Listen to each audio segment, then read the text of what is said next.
এটা কোনো বানানো মন গড়া কাহিনী নয়।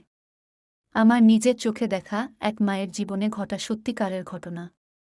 ২ বছর আগে আমার এক বন্ধুর মুখে তার মা সম্পর্কে এই গল্পগুলো শুনেছিলাম। যা যা শুনেছিলাম আমার সত্যি মনে হয়েছিল যে পরিস্থিতিতে ও এই গল্পটা বলেছিল মিথ্যে বলা সম্ভব নয়। তার মুখ থেকে শোনা গল্প এখানে পরিবেশন করছি। আমার বন্ধু এই গল্পের কথক মূল বক্তা। নাম শুনলে অনেকেই এই কাহিনীর আসল চরিত্রদের আসল পরিচয় অনুমান করতে পারবে, তাই আমার এই বন্ধুর নামটা উল্টো রাখছি। আজ যা যা বলবো তুই শুনলে হয়তো বিশ্বাস করবি না। আমার মার চরিত্র যে আগের মতো নেই সেটা বাইরের কেউ এইসব কথা জানে না। আমি কি বলছিস বন্ধু? আমি যা বলছি একদম ঠিক বলছি।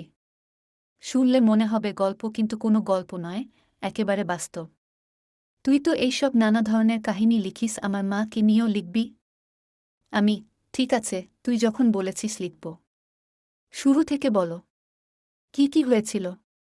বন্ধু, মার চরিত্রে অনেক পরিবর্তন এসেছে।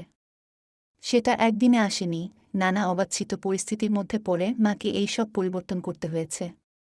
আমি অনেক ছোটবেলা থেকেই মার এই পরিবর্তনের সাক্ষী। তোকে সবকিছু বলার চেষ্টা করছি, একটু ধৈর্য ধরে শোনো। কিছুক্ষণ থেমে একটা জোরে নিঃশ্বাস নিয়ে ও ফের বলতে শুরু করল। এইসব যখন শুরু হলো, আমরা একটা ভাড়া বাড়িতে থাকতাম। তখন বাড়ির সদস্য বলতে ৪ জন ছিল, আমার মা, বাবা, তাদের একমাত্র পুত্র সন্তান আমি, আর আমার দাদু ভাই। এটা যখন প্রথম শুরু হয়েছিল সেই সময় বাবা কাজের জন্য বাইরে থাকত। আমরা তখন একটা ভাড়া বাড়িতে থাকতাম। রান্নাঘর বাথরুম বাদ দিলে আমাদের শোয়ার জন্য মাত্র ২টি ঘর ছিল। তার মধ্যে একটি ঘরে দাদুভাই থাকত, আর একটা ঘরে আমি, বাবা আর মা থাকতাম। এই ঘটনার সূত্রপাত হয়েছিল যখন আমার পিসি আর পিসেমশাই ২ সপ্তাহের জন্য আমাদের এখানে বেড়াতে এসেছিল। পিসিকে আমার দারুণ পছন্দ হলেও পিসেমশাই এর হাব ভাব, চোখের দৃষ্টি কেমন জানি আমার ওই ছোট বয়সেই সুবিধার মনে হতো না। মা ও কেমন জানি ওকে এড়িয়ে চলত। পিসেমশাই এলে আমাদের ঘরেই শুত। মেঝেতে ঢালাও বিছানা হতো। এই পিসেমশাই কিসের একটা ব্যবসা করত। আমাদের বাড়ি এলে খুব খরচ করত। নিজে বাজার করে মাছ মাংস সব খাওয়াত। তখন আমাদের অবস্থা এখনকার মতন এতটা সচ্ছল ছিল না। এক মা ছাড়া পিসেমশাই এলে আমাদের সকলেরই বেশ ভালোই লাগত। উনি বেশ মজাদার মানুষ ছিলেন।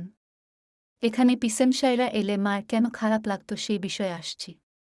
পিসেমশাই গায়ে পড়া টাইপ মানুষ ছিলেন। যে কোনো অছিলায় মাকে একা পেলে মার হাত স্পর্শ করতেন।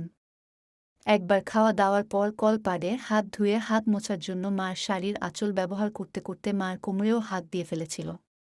মা এসবে খুব অস্বস্তি বোধ করত, লজ্জায় বয়সে অনেকটা বড় হওয়ার কারণে মুখ ফুটে কিছু বলতে পারত না। পিসেমশাই এর ফায়দা নিত।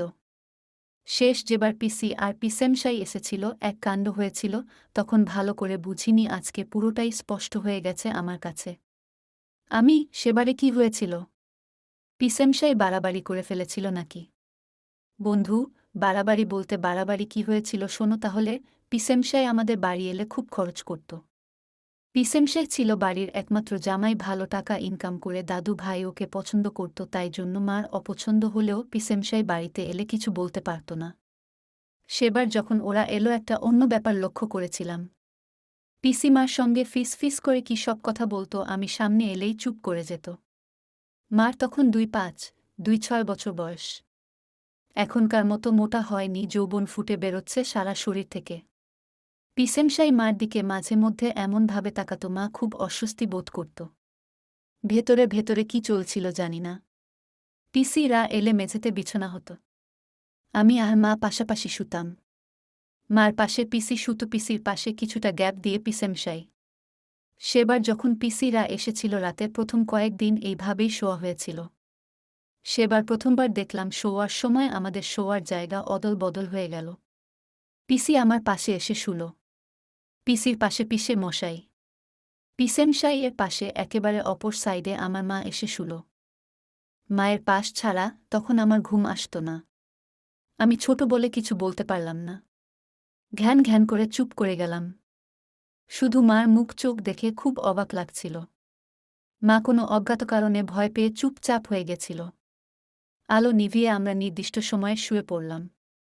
পিসি রূপকথার গল্প বলছিল। সেই গল্প শুনতে শুনতে ঘুমিয়ে পড়েছিলাম।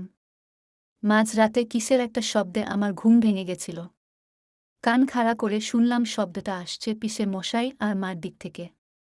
অস্ফুট কণ্ঠে মা আহ আহ উহ ছাড়ো আস্তে কর আর পারছি না আহ লাগছে এই জাতীয় শব্দ বের করছিল।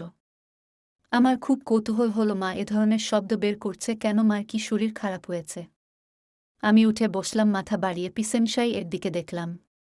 আর দেখে চমকে উঠলাম, পিসেমশাই যেভাবে শুয়েছিল সেইভাবে শুয়ে নেই, ও মার দিকে ফিরে মাকে জড়িয়ে ধরে কি যেন একটা করছে, আর তাতে মা ওই সব আওয়াজ বের করছে। ঘরে আলো ছিল না বললেই চলে, জানলা দিয়ে বাইরের রাস্তার আলো যতটুকু আসছিল তাতেই দেখলাম ও মা পিসেমশাই তো মাকে আদর করছে, ওই তো স্পষ্ট চুমু খাচ্ছে। মার শাড়িটা সায়াটা কোমরের কাছে পর্যন্ত গোটানো, পিসেমশাই এর লুঙ্গি ও ওপরে তোলা, মার কোমরের নিচে চেপে ধরে কি একটা করছে, মা কেঁপে কেঁপে উঠছে। ওরা কি করছে আরও ভালো করে দেখতে উঠে ওই দিকে যাওয়ার চেষ্টা করলাম, কিন্তু পিসির ও ততক্ষণে ঘুম ভেঙে গেছে। আমাকে উঠে বসে মাদের দিকে তাকিয়ে থাকতে দেখে পিসি আমার কানটা আলতো করে মুড়ে দিল। আমাকে আবার বিছানায় শুইয়ে দিয়ে আমার মাথায় হাত বুলাতে বুলাতে চাপা সরে বলল, ঘুমিয়ে পড় সোনা, বড়দের জিনিস ওইভাবে লুকিয়ে দেখতে নেই। তোমার মা লজ্জা পাবে তাতে। মারা ওখানে কি করছে পিসি? আমি দেখব। পিসি, না সোনা, ওইসব বড়দের খেলা, ছোটদের দেখতে নেই। আসলে কি বলতো, তোমার বাবা তো কাজের জন্য তোমার মাকে ঠিকভাবে সময় দিতে পারে না, তাই তোমার মার খুব কষ্ট। তাই জন্য পিসেমশাই তোমার মাকে একটু সময় দিচ্ছে, বড় হলে সব বুঝতে পারবে, এখন কোনো প্রশ্ন করে না বাবু। লক্ষ্মী ছেলে। তুমি যদি ঘুমিয়ে পড়, গুড বয় হয়ে তোমাকে আমি টিনটিন এর কমিক বই কিনে দেব। ঠিক আছে সোনা। আমাদের কথা বার্তা মাদের কানেও পৌঁছেছিল। মা বলল, শুনলাম, এবার আমাকে ছাড়ুন, আমার খুব লজ্জা করছে। ছেলে জেগে আছে, ও দেখে নেবে। পিসে মশাই বলল, সবে তো শুরু করলাম, এর মধ্যে ছাড়তে বলছো কেন? কালকে থেকে ঘরের মাঝ বরাবর না পর্দা টানিয়ে নেব, কেউ ডিস্টার্ব করতে পারবে না। এসো আমাকে ঠিক করে খেতে দাও। অনেক দিন এর আশা আজকে পূরণ হয়েছে, এবার থেকে আর আটকাতে পারবে না। মা আর কিছু বলল না। যতক্ষণ জেগেছিলাম মার মুখ থেকে ওই ধরনের শব্দ আবারও কানে আসলো।